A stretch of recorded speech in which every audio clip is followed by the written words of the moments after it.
The only thing I really knew about Devilman Crybaby when I first gave it a shot is that it was a story about love. Or to be more precise, it was a story about how Ryo actually kind of loves Akira. But that reputation ended up confusing me for roughly the first 90% of the story, because if anything, it seemed like Ryo was only ever pretending to be Akira's friend. In reality, he despised him. Ryo believed that Akira was weak-willed and stupid, and he was simply using Akira as a sacrificial pawn in his satanic plot to annihilate humanity. But now that I've finished the series, I hold a slightly more nuanced interpretation of Ryo's feelings. I do think that Ryo ultimately loved Akira more than he even loves himself, but I also think that Ryo never fully understood this about himself. And more importantly, he actively tried to deny these feelings. He tried to make himself believe that Akira's life meant nothing to him.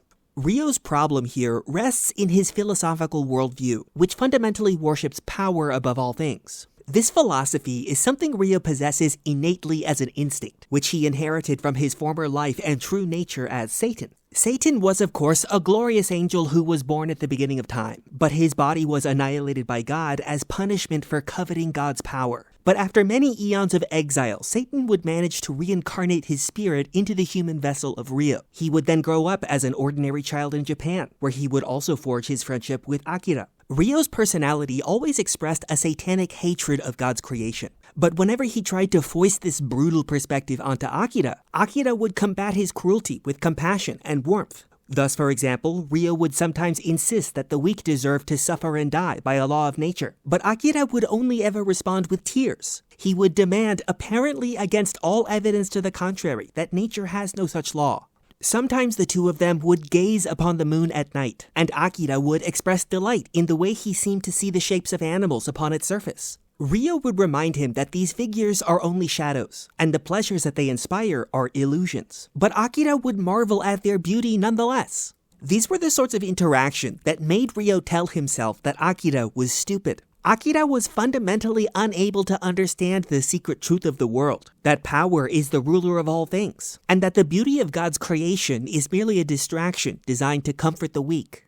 But there was also something that Ryo failed to consider while he harbored this philosophy, which is that he never forgot of his friendship with Akira even after the two grew up. Ryo would find himself contemplating the photos of their childhood companionship. He would sometimes recollect the shadows on the moon which Akira so enjoyed. And somehow he always found himself returning to his friend to share his company, despite the fact that he knew that Akira was the very embodiment of human weakness.